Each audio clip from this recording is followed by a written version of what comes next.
Inuman ay inuman lang. Wala dapat hinahaluang mali siya iyan. Ano ng ating organisasyon, mapag-usapan, baka kaya pang resolbahin. Pero kung hindi na talaga kaya at medyo malalim talaga yung damage na nangyari sa kanya Tama. emotionally, tsaka psychologically.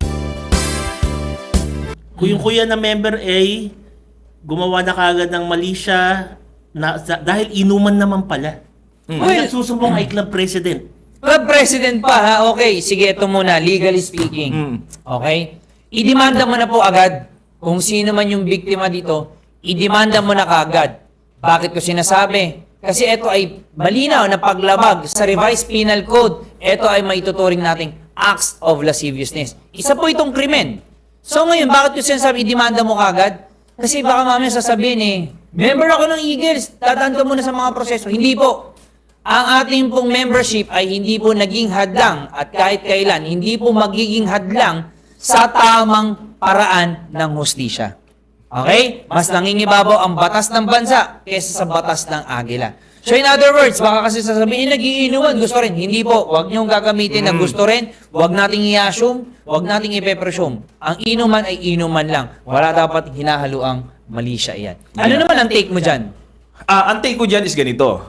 Since yan ay hindi naman nangyari during session, personal na kanilang, personal na labas nila. Hindi ko alam kung naka-uniform pa sila dyan, kung uminom sila magkakasama. Hindi nga binanggit kung fellowship din, basta nag-inom lang. Parang agilang mga agila sila, pagkatapos siguro naka-civilian sila. O kahit na hindi naka-civilian. Hindi, number one, hindi sila in session. Okay. Pangalawa po is, para sa akin, kung kaya pang pag-usapan bilang agila, dapat pag-usapan pa rin. Pag-usapan pa rin bilang agila. Kung anong sanction, anong dapat gawin, po pwede. Pero kung talagang medyo feeling nung naagrabyado, yung naagrabyado man o kung ano man, is medyo talaga na-violate siya, para sa kanya yon si ate. Para sa kanya yon nasa sa kanya yon kung siya ba ay tutuloy niya dito muna sa ating organisasyon, mapag-usapan, baka kaya pang resolbahin.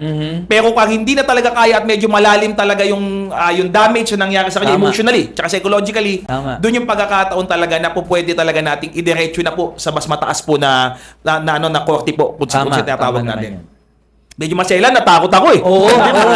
May mga ganyang sitwasyon siguro kuya dahil parang iyan na rin yung parang purpose nilang ginagawa.